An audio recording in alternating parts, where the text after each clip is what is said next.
Hello friends. आज हम 23 फरवरी का जनसत्ता लेकर आए हैं। तो देख लेते हैं इसमें क्या क्या आर्टिकल्स हैं जो हमारे एग्ज़ाम पॉइंट ऑफ व्यू से इम्पोर्टेंट है। तो दो खबरें, दो न्यूज़ हमें लग रही हैं। एक तो ये मैंने अंडरलाइन किया है ये। तो अभी आपने हाल ही में देखा होगा कि रणबीर इलाहाबादिया ने एक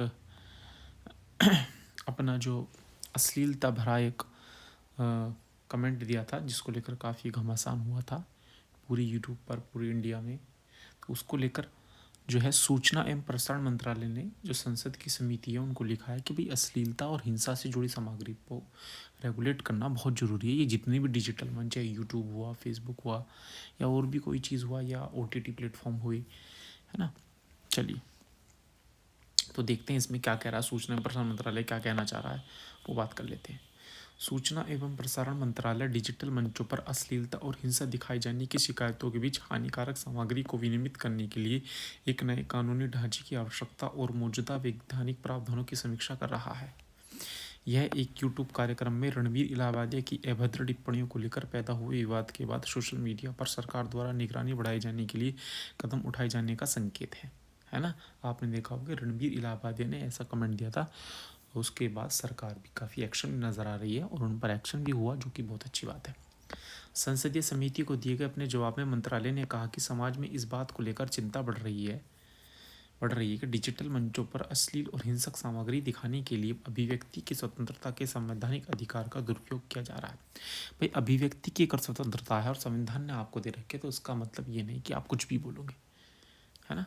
मंत्रालय ने भाजपा नेता एवं सांसद निशिकांत दुबे की अध्यक्षता वाली संचार एवं सूचना प्रौद्योगिकी संबंधी स्थायी समिति को बताया कि वर्तमान कानून के तहत कुछ प्रावधान मौजूद हैं, लेकिन ऐसी हानिकारक सामग्री को विनियमित करने के लिए एक सख्त एवं प्रभावी कानून ढांचे की मांग बढ़ रही है। इसने कहा, मंत्रालय ने इन घटनाक्रम पर ध्यान दिया है और वर्तमान वैधानिक प्रावधानों एवं नई कानूनी ढांचे की आवश्यकता की समीक्षा कर रहा है। वो देख रहा है कि भाई इसमें क्या क्या कानून बनाए जा सकते हैं और किस तरीके से ये जो प्लेटफॉर्म है जिसमें अश्लीलता परोसी जा रही है, उसको रेगुलेट किया जा सकता है। मंत्रालय ने कहा कि कई उच्च न्यायालयों, सुप्रीम कोर्ट, सांसदों और राष्ट्रीय महिला आयोग जैसी संवैधानिक संस्थाओं ने इस मुद्दे पर बात की है, जो social media influencer Ranbir Allahbadia की अभद्र टिप्पणियों की व्यापक निंदा के बाद सुर्खियों में आया है। इलाहाबादिया के खिलाफ आपराधिक मामले दर्ज किए गए हैं। सुप्रीम कोर्ट ने उन्हें गिरफ्तारी से तो राहत दी है, लेकिन उनकी टिप्पणियों की निंदा करते हुए उन्हें अश्लील और गंदे दिमाग की उपज बताया है ना। चलिए, एक ही वाली था हमारा। तो ये चीज़ तो इसमें आर्टिकल में आएगी, तो इसलिए हम इसको छोड़ देते हैं बार बार। मैं देखते होंगे आप, क्योंकि ऑलरेडी जो हमारी न्यूज़ होती है उसमें कवर हो जाती है। चलिए, अब देखते हैं क्या हमारा आर्टिकल्स है। एक ही आर्टिकल्स है, वो काफ़ी बड़ा भी आर्टिकल है। और आई थिंक ट्रम्प ने जो शुल्क लगाया है, ट्रम्प ने जो टैरिफ लगाया है, और लगातार वो देशों पर टैरिफ लगाता जा रहा है, उसके ऊपर वो है, बढ़िया आर्टिकल है। वो पढ़ लेते हैं कि उसमें क्या है। ये राज्य आर्टिकल का नाम है 13 मेरा शुल्क, है ना। तो देख लेते हैं इसमें क्या है। पहले तो ये हेडलाइंस पढ़ लेते हैं, जो इसकी हेडलाइंस है। भारत और अमेरिका के बीच चल रहा शुल्क संघर्ष हाल में काफ़ी बढ़ गया है। अमेरिका के राष्ट्रपति डोनाल्ड ट्रंप ने भारतीय सामान पर पारस्परिक शुल्क लगाने की योजना की घोषणा की है। मतलब वो ये कह रहे हैं कि जितना भारत हम पर शुल्क लगाएगा, उतना ही हम लगाएंगे, जो भारत द्वारा अमेरिकी उत्पादों पर लगाए गए उच्च शुल्क से मेल खाता है। यह कदम व्यापार असंतुलन को दूर करने और अमेरिका में घरेलू विनिर्माण को बढ़ावा देने की ट्रंप की व्यापक रणनीति का हिस्सा है। दूसरी ओर भारत इन शुल्कों के संभावित प्रभाव का सामना करने की तैयारी कर रहा है। भारतीय अर्थव्यवस्था अपनी मजबूत घरेलू मांग और महत्वपूर्ण सेवाओं के निर्यात के कारण अपेक्षाकृत अछूती है, जिनके शुल्क द्वारा लक्षित होने की संभावना कम है। कपड़ा और रसायन जैसे क्षेत्रों को अधिक शुल्क का सामना करना पड़ सकता है। अभी दोनों देशों में समाधान खोजने के लिए बातचीत जारी रखने की उम्मीद है। अभी बात चल रही है, ऐसा नहीं कि एकदम से कहानी हो जाएगी, बातचीत भी चल रही है। चलिए देखते हैं इसमें क्या हमारी खबर है। अमेरिका के राष्ट्रपति डोनाल्ड ट्रंप ने 13 फरवरी को एक आदेश पर हस्ताक्षर किए, जिसमें उनके प्रशासन को अमेरिकी व्यापार भागीदारों पर पारस्परिक शुल्क प्रस्तावित करने का निर्देश दिया गया। यह एक ऐसा कदम है जो वैश्विक व्यापार को काफ़ी प्रभावित कर सकता है। अप्रैल तक अपेक्षित शुल्क का उद्देश्य दूसरे देशों द्वारा अमेरिकी वस्तुओं पर लगाए गए शुल्क और अन्य व्यापार बाधाओं से मेल खाना या उन्हें संतुलित करना है। वाणिज्य सचिव पद के लिए ट्रंप द्वारा नामित हावर्ड ल्यूटन ने कहा कि उनकी टीम विवरण के अंतिम रूप देने के लिए काम कर रही है तथा 2 अप्रैल तक तैयार हो जाने की उम्मीद है। अभी 2 अप्रैल तक चल रहा है मंथन, उसके बाद डिसीजन लिया जाएगा। इस कदम से अमेरिका के व्यापार संबंधों में नया बदलाव आने की संभावना है और इस पर भारतीय सहित प्रमुख अर्थव्यवस्थाओं की ओर से पहले ही प्रतिक्रिया आ चुकी है ना। ट्रंप का यह कदम उनके चुनावी वादे के बाद आया जिसमें उन्होंने दूसरे देशों द्वारा अनुचित व्यापार प्रथाओं पर लगाम लगाने का वादा किया था। ट्रंप लंबे समय से भारत, जापान और यूरोपीय संघ से सहयोगी देशों पर आरोप लगाते रहे हैं कि वे अमेरिकी उत्पादों पर उच्च शुल्क वसूलते हैं जबकि उन्हें कम अमेरिकी शुल्कों से लाभ मिलता है ना। उन्होंने कहा था कि भाई हमसे तो ज़्यादा टैक्स लिया जा रहा है। ठीक है, एक ही पढ़ लेते हैं बीच में क्या है। ट्रम्प की ओर से पहले विचार किए गए व्यापक शुल्क के विपरीत पारस्परिक शुल्क देश दर देश के आधार पर तैयार किए जाएंगे। व्यापार अधिकारियों को वितरित व्हाइट हाउस के व्यापन के अनुसार नीति सरल शुल्क तुलनाओं से परे कई तत्वों को ध्यान में रखेगी। आगे पढ़ लेते हैं। इसमें क्या है, पारस्परिक शुल्क आमतौर पर उन नीतियों को बताते हैं जो ये सुनिश्चित करती है कि देश एक दूसरे के सामान पर समान शुल्क लगाए, जिसका उद्देश्य व्यापार संबंधी निष्पक्षता लाना है। ऐतिहासिक रूप से व्यापार में पारस्परिक का अर्थ अक्सर आर्थिक विकास और वैश्विक वितरण को सुविधाजनक बनाने के लिए व्यापार बाधाओं को पारस्परिक रूप से कम करना होता है। उदाहरण के लिए 1934 का अमेरिका पारस्परिक व्यापार समझौता अधिनियम अमेरिकी संरक्षणवाद से दूर जाने का प्रतीक था, जिसने अमेरिका और उसके व्यापारिक साझेदारों को एक दूसरे के उत्पादों पर कम शुल्क पर बातचीत करने में सक्षम बनाया, है ना। 1934 की बात थी। हालांकि ट्रंप प्रशासन वर्तमान वैश्विक व्यापार परिदृश्य को अलग तरह से देखता है। यह तर्क देता है कि कई अमेरिकी व्यापारिक भागीदारों ने उन नीतियों को बनाए रखा है जो अमेरिकी व्यवसाय को नुकसान पहुंचाती है, यह चाहे उच्च शुल्क हो, अशुल्क बाधाएं या अन्य नियामक प्रथाओं के माध्यम से हो। प्रशासन का दावा है कि इन नीतियों से विदेशी निर्यातों को गलत तरीके से फायदा होता है जबकि अमेरिकी निर्माताओं को क्षति पहुंचती है। ये ट्रम्प कह रहे हैं कि भैया हम तो अपना जब दूसरे सामान मंगवाते हैं हम तो कम शुल्क लगाते हैं और हमारे जो हमारा सामान जाता है उस पर ज़्यादा शुल्क लगता है, तो इससे भैया कहीं ना कहीं अमेरिका को नुकसान पहुंचता है।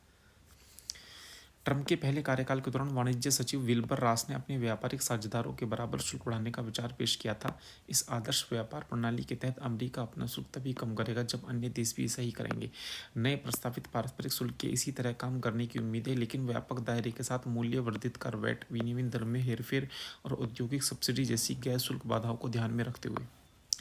यह योजना अमेरिकी और श्रमिकों की प्राथमिकता देगी, उद्योग के हर क्षेत्र में प्रतिस्पर्धा में सुधार करेगी, व्यापार घाटे को कम करेगी तथा आर्थिक और राष्ट्रीय सुरक्षा को मजबूत करेगी। ट्रंप की ओर से पहले विचार किए गए व्यापक शुल्क के विपरीत पारस्परिक शुल्क देश दर देश के आधार पर तैयार किए जाएंगे। व्यापार अधिकारियों को वितरित व्हाइट हाउस के ज्ञापन के अनुसार नीति सरल शुल्क तुलनाओं से कई तत्वों को ध्यान में रखेगी। इसका उद्देश्य असंतुलन कम करना है।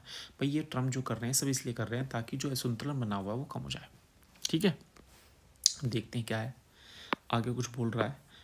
पहली बात उसने बोली है शुल्क असंतुलन। यदि कोई देश अमेरिका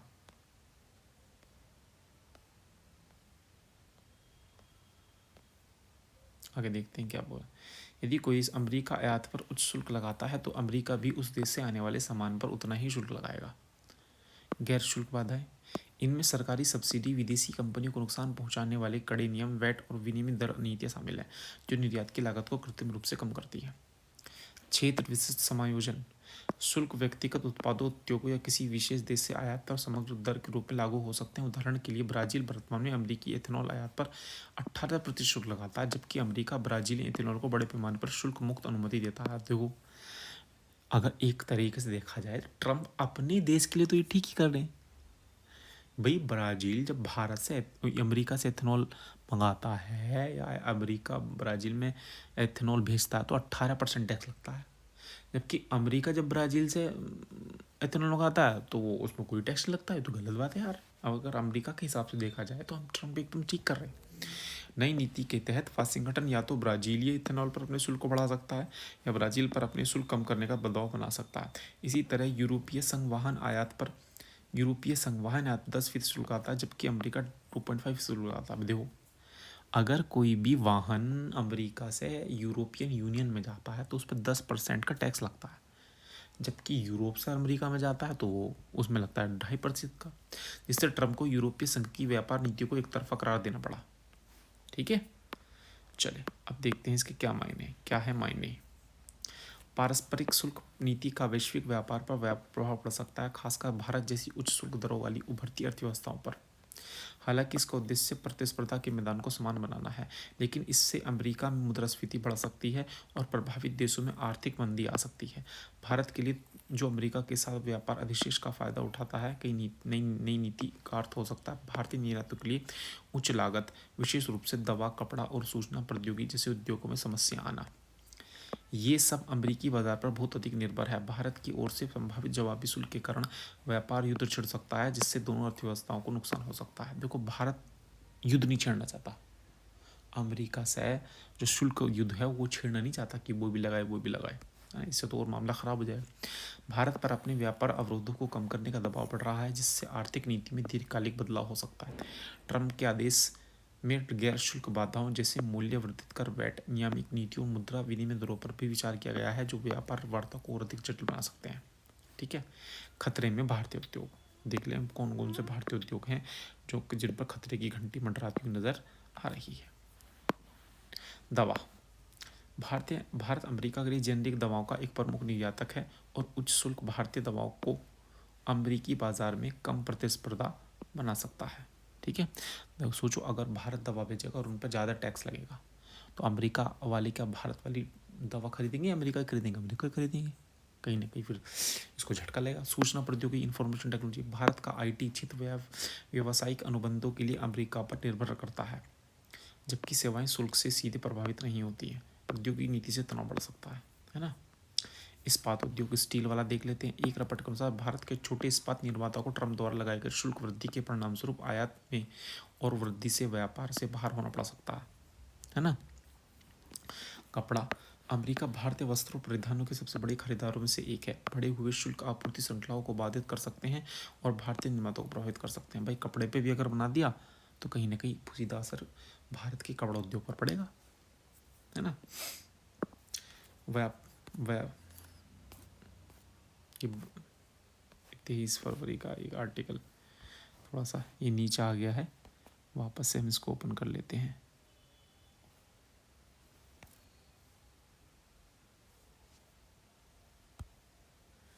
हाँ जी, ये व्यापार और शुल्क की लड़ाई।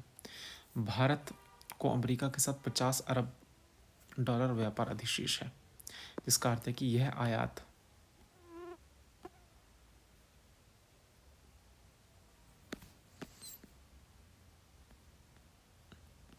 हाँ जी, ये रहा।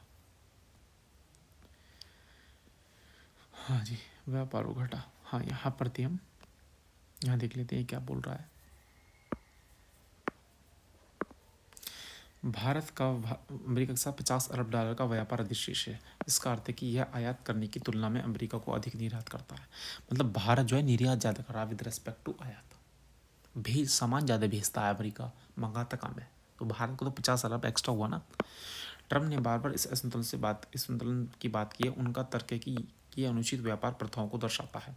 भारत ने तनाव कम करने के लिए पहले ही कदम उठाए हैं, जैसे हार्ले डेविडसन मोटरसाइकिलों पर शुल्क कम करना, अब बाइक्स पे थोड़ा कम शुल्क कम कर दिया। वर्ष 2023 में अमेरिकी बादाम, सेब, छोले, दाल और अखरोट पर प्रतिरोधी शुल्क छोड़ना। ट्रंप की नई नीति भारत को गहरी रियायत देने या अमेरिकी बाजार तक पहुंच खोने को जोखिम उठाने को मजबूर कर सकती है। अब भारत को कम करने पड़े, क्या कर सकता है बोलो। फिर इसके बाद भारत से संभावित प्रतिरोध। यदि अमेरिका भारतीय सामान पर उच्च शुल्क लगाता है तो भारत अमेरिकी निर्यात पर जवाबी शुल्क के साथ जवाबी कार्रवाई कर सकता है। यह प्रभावित कर सकता है अमेरिकी कृषि उत्पाद जैसे सोयाबीन और मकई, तेल और गैस रहित ऊर्जा निर्यात। भारत अमेरिकी ऊर्जा का एक प्रमुख खरीदार है और व्यापार विवाद समझौतों को बाधित कर सकता है। इनमें एरोस्पेस और रक्षा सौदे, जिसमें बोइंग विमान और अन्य सैन्य उपकरणों की खरीद शामिल है। भारत ऐतिहासिक रूप से व्यापार संघर्षों को लेकर सतर्क रहा है, आगे बढ़ने के बजाय बातचीत करना पसंद करता है। मतलब भारत युद्ध छेड़ना नहीं चाहता, वो चाहता है कि बातचीत से मसला हल हो जाए। ठीक है ना, आगे देखते हैं। ये तो हमारा हो गया। अब देखो, डोनाल्ड ट्रंप ने एक बात भी बोली थी कि भारत विश्व में सबसे अधिक शुल्क वाला देश रहा है। बहुत अधिक शुल्क के कारण भारत में सामान बेचना कठिन है। भारत जो भी शुल्क लेता है हम भी उससे वही शुल्क लेंगे, ये डोनाल्ड ट्रंप ऐसा बोल रहे हैं, है ना। अब बात आती है कि ऐसा वो क्यों कर रहे हैं। ट्रम्प का शुल्क कदम घरेलू राजनीति के बारे में उतना ही है जितना कि वह व्यापार के बारे में है। ऊंची शुल्क पर जोर देकर वे अमेरिकी विनिर्माण और कृषि क्षेत्रों में दखल बढ़ाना चाहते हैं, जिससे वे अपनी फिर से चुनावी रणनीति के लिए अहम मानते हैं। परिणाम स्वरूप भारत की वैश्विक व्यापार नीति बदल सकती है। यूरोपीय संघ, मध्य पूर्व और दक्षिण पूर्व एशिया के साथ बढ़ते संबंधों के साथ भारत अमेरिकी दबाव से निकलने के लिए नए व्यापार समझौते की तलाश कर सकता है। फिर भी उससे मजबूत अमेरिकी संबंधों को बनाए रखते हुए अपनी व्यापार नीतियों को संतुलित करना चाहिए। भाई ठीक है, अगर ट्रम्प ने जो शुल्क है बढ़ा दिया तो एक ऑप्शन तो यूरोप का भी अवेलेबल है कि वो यूरोप के साथ व्यापार बढ़ा सकता है, अमेरिका के साथ थोड़ा कम कर सकता है, लेकिन बेहतर ये होगा कि बातचीत से समाधान निकाला जाए। आगे क्या? बातचीत और समझौता। भारत और अमेरिका दोनों पक्षों पर शुल्क कम करने के लिए बातचीत कर सकते हैं, जिससे पूर्ण पैमाने पर व्यापार संघर्ष को रोका जा सकता है। धीरे धीरे वृद्धि। यदि अमेरिका शुल्क बढ़ाता है तो भारत बेहतर सौदे के लिए राजनीतिक रूप से संवेदनशील क्षेत्रों को लक्षित करते हुए चुनिंदा प्रतिक्रिया दे सकता है। व्यापक व्यापार पुनर्गठन। यदि तनाव जारी रहता है तो भारत अमेरिका व्यापार निर्भरता कम करने के लिए बाजारों की तलाश कर सकता है। भारत का कूटनीतिक दृष्टिकोण महत्वपूर्ण होगा, चाहे पीछे हटना चाहता हो, बात करना चाहता हो या रणनीतिक रियायतें देना चाहता हो, है ना भाई। कोई अन्य मार्केट भी वो खो सकता है भारत जो है। अभी देख लें इसमें क्या होगा, आगे देख लेते हैं आगे इसमें क्या बात कही गई है। ये हमारी बात हो गई। अब देख लें आज तो अमेरिका पर भी आएगी, ये भी पढ़ लेते हैं। आज तो अमेरिका पर भी आएगी। चीन और अमेरिका के बीच दुनिया का दादा बनने की होड़ कोई बात नहीं भाई। देखो तो चीन चाहता है मैं दादा बन जाऊँ, मैं डॉन बन जाऊँ। अमेरिका भी चाहता है कि मैं डॉन बन जाऊँ, है ना। लेकिन अमेरिका में डोनाल्ड ट्रंप की वापसी के बाद तस्वीर बदल गई है। राष्ट्रपति बनते ट्रंप अमेरिका प्रथम की नीति पर काम करने में जुट गए हैं। ट्रंप ने आतिश शुल्क के मामले में मेक्सिको, कनाडा से लेकर चीन तक को हिला दिया है। शुल्क के संघर्ष से शायद भारत अछूता नहीं रहेगा, क्योंकि ट्रंप ने प्रधानमंत्री नरेंद्र मोदी के सामने ही कह दिया था कि भारत या तो अमेरिकी वस्तुओं पर शुल्क कम करे, अन्यथा अमेरिका भी भारतीय वस्तुओं पर उतना ही शुल्क लगाएगा, है ना। तो वो आपने देखोगे एक वीडियो आई थी मोदी जी की और ट्रंप की, तो सामने बोल दिया था ट्रंप जी जो है हमारे। वैसे ट्रंप के इन फैसलों का असर सिर्फ भारत और चीन पर ही नहीं होगा, बल्कि खुद अमेरिका भी इससे खुद को बचा नहीं पाएगा। यानी शुल्क का प्रहार भले ही चीन पर हो, लेकिन दर्द अमेरिका को भी होगा। अमेरिकी राष्ट्रपति जिससे एक उत्तेसा वाली नीति पर काम कर रहे हैं, यानी अगर भारत अमेरिका के कृषि उत्पादों पर 10% शुल्क लगा ठोकेगा तो अमेरिका भी 10% शुल्क लगाएगा। लेकिन ट्रंप अपने फैसलों से अमेरिकी लोगों को भी परेशान कर रहे हैं। ट्रंप की शुल्क बढ़ाने की योजना का सबसे अधिक नुकसान अमेरिकी उपभोक्ताओं को होगा, है ना। अमेरिका भी इससे नुकसान उठाएगा, ऐसे नहीं कि ये हो भारत को ही होगा या किसी और देश को होगा। अब देख लेते हैं भारत पर क्या असर होगा इसका। भारत पर असर देख लेते हैं। ग्लोबल बैंक स्टैंडर्ड चार्टर्ड एक की रिपोर्ट के मुताबिक ट्रंप के शुल्क बढ़ाने से अमेरिका के लोगों की मुश्किलें बढ़ेंगी।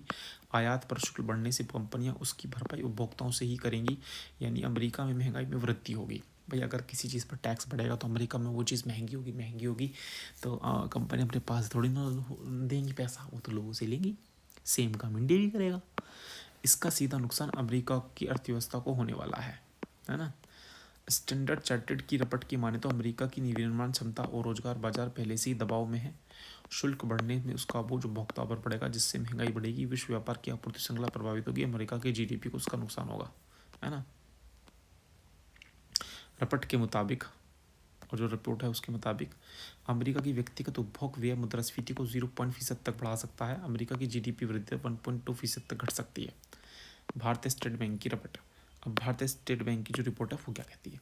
ट्रंप के शुल्क को लेकर भारतीय स्टेट बैंक ने अपनी रिपोर्ट में कहा है कि अगर अमेरिका 15 से 20% का शुल्क लगाता है तो भारत के निर्यात में पर इसका कुल प्रभाव सिर्फ 3 से 3.5% तक सीमित रहेगा। भारत निर्यात विविधीकरण, मूल्य संवर्धन और नए व्यापार मार्ग पर विचार कर शुल्क के असर को कम कर सकता है। भारत तो नया मार्ग भी हो सकता है ना। वहीं गोल्डमैन विशेष के मुताबिक अमेरिका और भारत के बीच पारस्परिक शुल्क लगाने की स्थिति में भारत की जीडीपी पर 0.1% 0.3% का असर हो सकता है। इतने परसेंट भारत की जीडीपी पर असर पड़ सकता है।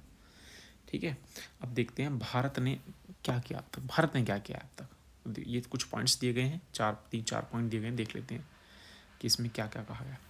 भारत ने अमेरिका बर्बन विस्की पर आयात शुल्क 150% से घटाकर 100% कर दिया है। इस फैसले से अमेरिकी ब्रांड जैसे सनटोरी को, जिम बीम को फ़ायदा होगा, है ना। जो बर्बन विस्की थी उस पर शुल्क हटा दिया है।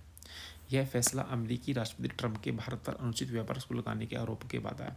सरकार की यह अधिसूचना 13 फरवरी को जारी हुई थी, लेकिन शुक्रवार को यह मीडिया की सुर्खियों में आई।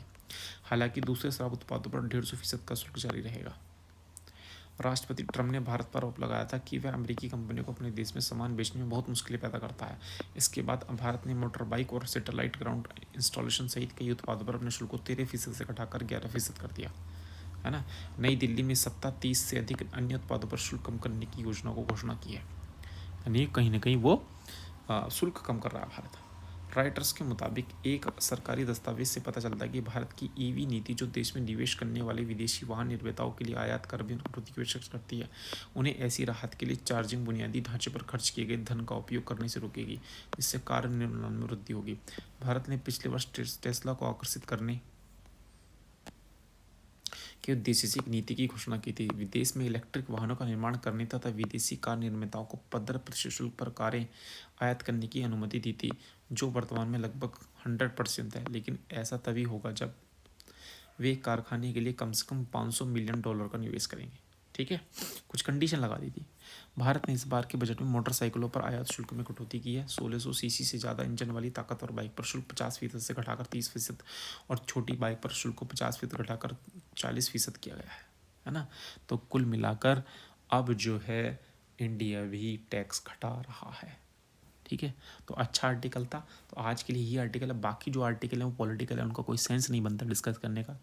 अब नए आर्टिकल में फिर मिलेंगे। 24